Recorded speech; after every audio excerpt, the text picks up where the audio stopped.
Oui, merci Catherine. Ce qui m'interroge, c'est les différents niveaux de réel. Parfois, il est nécessaire de dire non à une personne, même si on a accepté inconditionnellement ce qu'elle est.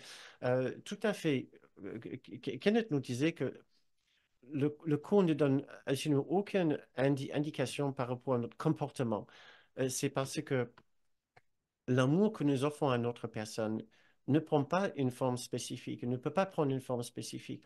L'amour doit déjà l'amour, le lien à l'autre personne, le fait de voir et de connaître et de nous souvenir du Christ en l'autre personne au-delà de son ego, par exemple, ne veut pas dire que soudain cela va changer entièrement notre comportement par rapport à la personne. Cela veut dire tout de suite on va changer d'attitude et de ressenti par rapport à la personne. Mais peut-être il n'y a pas une raison particulière pour laquelle nous devons passer plus de temps avec telle ou telle personne. Et de toute façon, on ne peut pas passer tout notre temps avec tout le monde. On va forcément faire les choix.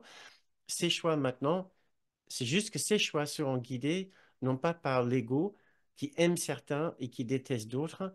Ces choix seront guidés plus par l'utilité. Où est-ce que ça sera plus utile de passer mon temps? Où est-ce que ça sera plus bénéfique pour nous tous de passer mon temps maintenant? Et des fois, peut-être, euh, ça sera curieux de voir comment on sera guidé de passer plus de temps avec une personne plus qu'un autre.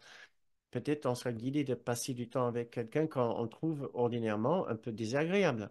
Euh, un autre moment, ça sera de ne pas passer du temps, tout notre temps avec nos amis. Donc, on ne sait pas, mais on bascule le choisisseur à l'intérieur, celui qui choisit en nous. Euh, on bascule de choisisseur, celui qui ressent le besoin, qui fait ce choix. Euh, donc, il ne faut pas qu'on se culpabilise si on ne veut plus passer autant de temps avec notre maman ou avec notre papa ou même avec nos enfants. Euh, Parce que peut-être la façon dont on passait du temps avec certaines personnes avant, c'était pour éviter la culpabilité.